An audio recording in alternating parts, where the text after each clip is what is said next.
Assalamu alaikum and a very good morning to all of my students, all of my friends.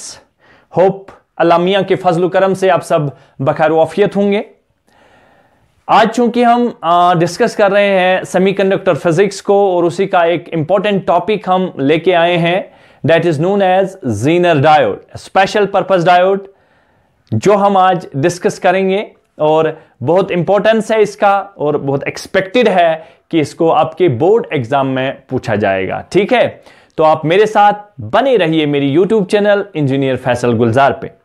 तो Zener diode, इससे पहले हमने ordinary diode को discuss किया था। ऑर्डिनरी डायोड, इसमें एक पीएन जंक्शन होता था और उस ऑर्डिनरी डायोड से हमने रेक्टिफिकेशन की, how it can be used as a half wave rectifier, how it can be used as a full wave rectifier, how it can be used as a half wave rectifier, how it can be used as a full, और साथ साथ में मैंने आपको how it can be used as a solar cell में इसको कैसे use किया जाएगा और लाइट इमिटिंग डायोड में इसको कैसे यूज किया था हमने। और आज जो हमारा टॉपिक है वो है Zener diode as a voltage regulator. ठीक है, तो आज हम डिस्कस करेंगे Zener diode as a voltage regulator. ठीक है, तो प्रीवियस क्लास में हमने किसको डिस्कस किया था? प्रीवियस क्लास में हमने डिस्कस किया था ज़ीनर डायोड को। और आप सबको पता है कि जो मैंने आपको ज़ीनर डायोड के बारे में बोला था, और अगर आप सबको याद होगा ज़ीनर डायोड में मैंने बोला था कि अगर आप तो इसका डिफरेंस क्या है, ज़ीनर डायोड और ऑर्डिनरी डायोड में क्या डिफरेंस है।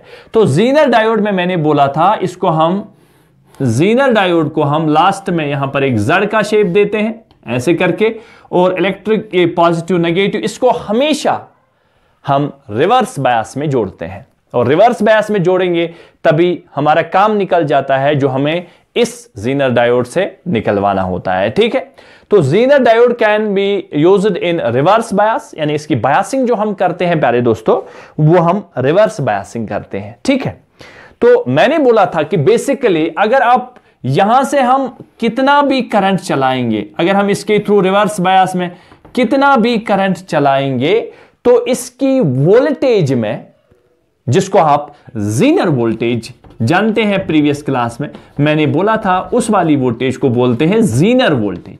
और ज़ीनर वोल्टेज में इंक्रीज इसमें जो इंक्रीज होता है वो बहुत ही कम होता है, negligible increase in voltage, but इसके थ्रू हम मैक्सिमम करंट चला सकते हैं, यानी ये ज्यादा करंट अपने से पास कराता है और वोल्टेज को बढ़ने नहीं देता।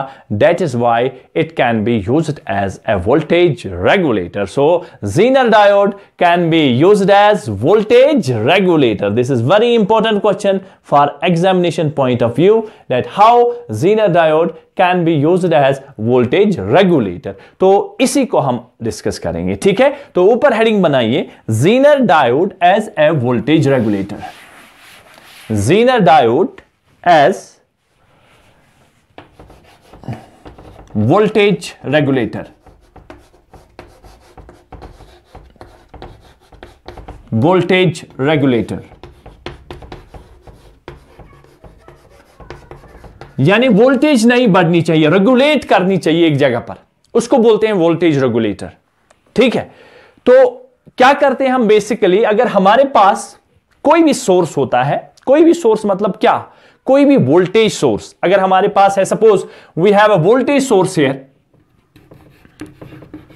वोल्टेज सोर्स है और ये वोल्टेज सोर्स फ्लक्चुएटिंग है, यानी इसकी वोल्टेज जो है वो वोल्टेज फ्लक्चुएट करती है। सपोज 1 वोल्ट से लेकर 6 वोल्ट तक, 1 वोल्ट से लेकर 6 वोल्ट तक, यानी 2 वोल्ट भी कभी मिलता है, 3 वोल्ट भी, या हम दूसरे लफ्जों में बोल सकते हैं it is not a constant voltage, it's not a constant voltage. So here not a constant voltage,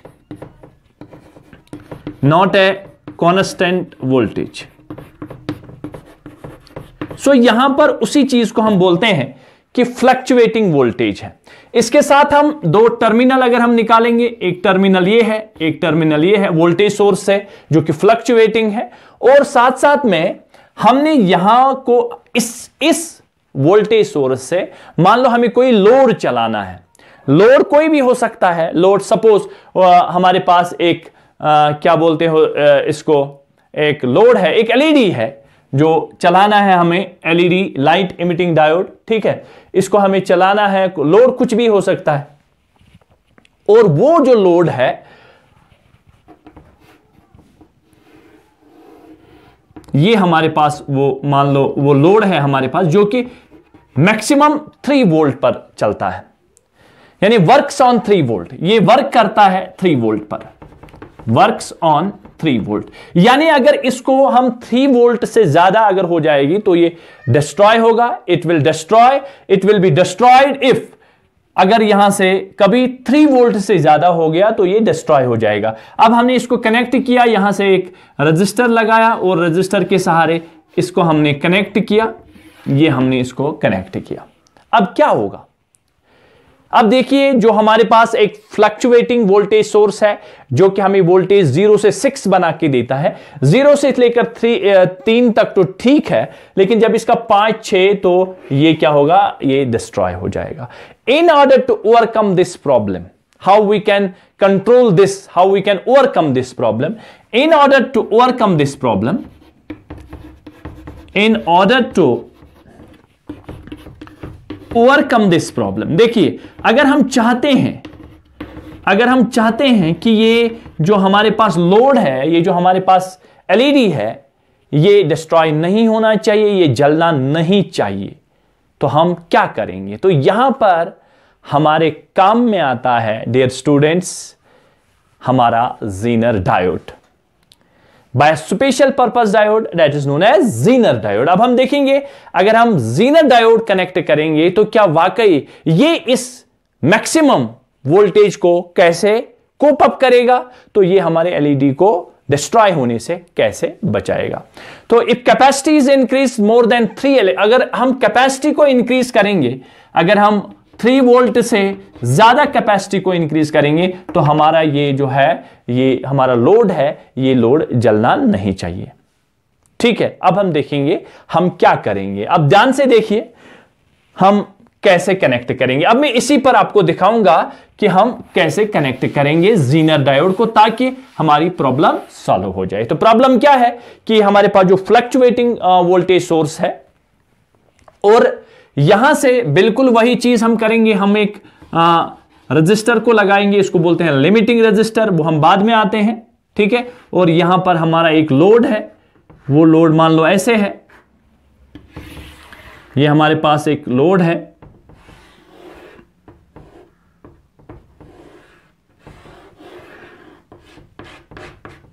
ये लोड है और जिसको हमने एलईडी बोला है, ये हमारे पास एक एलईडी है, ठीक है। और ये मैक्सिमम कितना बियर कर सकता है, 3 वोल्ट आराम से चलेगा। जब हम कितना देंगे इसको, 3 वोल्ट देंगे, ठीक है। अब ध्यान से देखिए, अब क्या है, हम ये जो हमारे पास सोर्स है, तो अब इसके यहां पर हम इस लोड के पैरेलल में हम एक ज़ीनर डायोड को कनेक्ट करेंगे। और ज़ीनर डायोड के लिए अगर ये सप्लाई यहां से ये पॉजिटिव है, ये नेगेटिव है, किसी सोर्स से पॉजिटिव नेगेटिव टर्मिनल हम लेके आए हैं, और ये हमारे पास सोर्स है कोई डीसी सोर्स,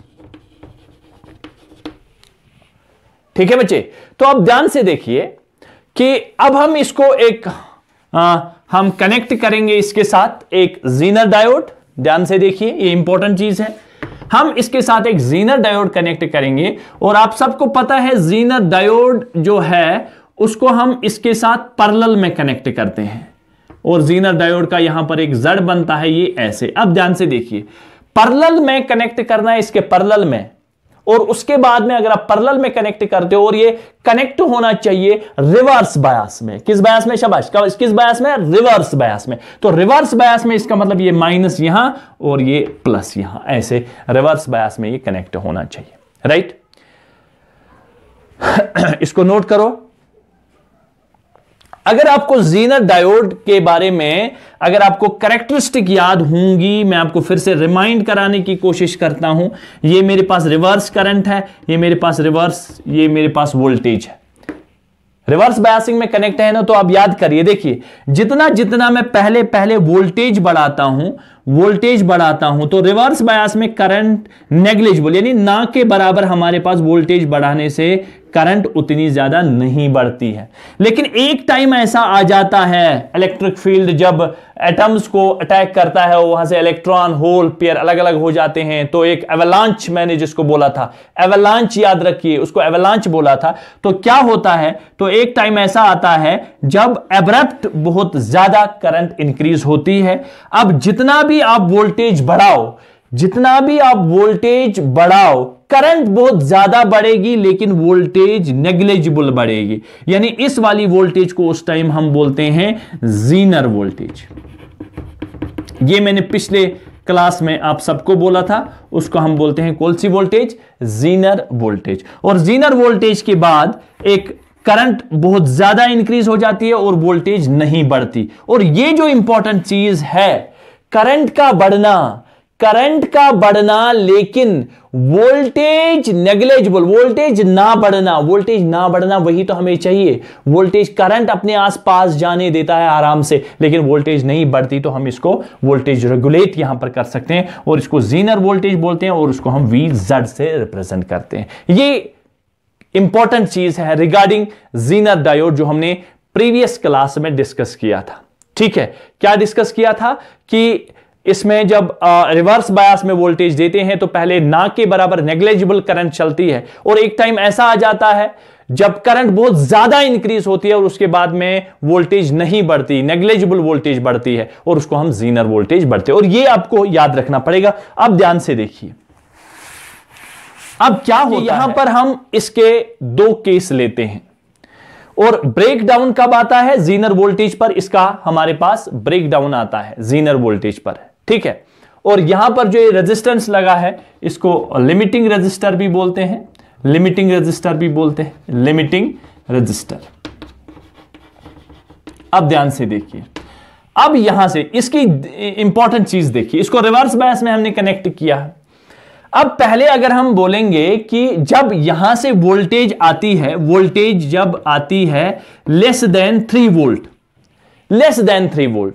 तो लेस देन 3 वोल्ट पर जब वोल्टेज आती है तो यहां पर इसके थ्रू कोई करंट नहीं चलती है। क्यों? अगर आप देखेंगे इसके अभी रिवर्स कैरेक्टर, पहले तो करंट ना के बराबर चलती है, कब तक? तब तक ना के बराबर करंट चलते हैं जब तक इसका जीनर ब्रेकडाउन नहीं आएगा। जब तक इसका जीनर ब्रेकडाउन है उसके बाद में जीनर वोल्टेज जाने देता है किसको? करंट को, और वोल्टेज को तब तक ही जाने, वोल्टेज को वहां पर कांस्टेंट कर देता है और उसके बाद में करंट। अब देखिए, अब यहां से करंट लेस देन 3 वोल्ट, और वो लेस देन 3 वोल्ट करंट आराम से यहां से जाती है, और जब वोल्टेज 3 वोल्ट तो आराम से यहां से, सॉरी, जो 3 वोल्ट यहां से आराम से जाने देता है, लेकिन लेस देन 3 वोल्ट। और अगर एक केस तो ये है केस 1, केस 1 में मैंने आपको बोलता जब voltage is less than 3 volt, ये केस 1 है हमारे पास, less than, most of the current will pass through less than 3 volt, तो no current will pass, no current less than 3 volt, no current will pass, कहां से? No current will pass through Zener diode, और सारा का सारा current जो है वो यहां से पास होगा। ठीक है, और ये एक केस है, pass through the bulb, zener diode pass through, no current will pass through the zener diode, and all the current will pass through load, और सारा का सारा करंट जो है वो कहां से चलेगा? वो लोड के थ्रू पास हो जाएगा। लेकिन अगर केस 2 लें, अगर हम केस 2 लेंगे तो केस 2 में क्या होगा? अगर वोल्टेज ग्रेटर देन 3 वोल्ट होगा, और ग्रेटर देन 3 वोल्ट जब एक पर्टिकुलर वोल्टेज आ जाती है, जीनर वोल्टेज आ जाती है पर्टिकुलर में, ज्यादा वोल्टेज, तो उसके बाद में करंट अब्रप्ट मैक्सिमम करंट चलने लगती है और उसमें वोल्टेज नहीं बढ़ती है।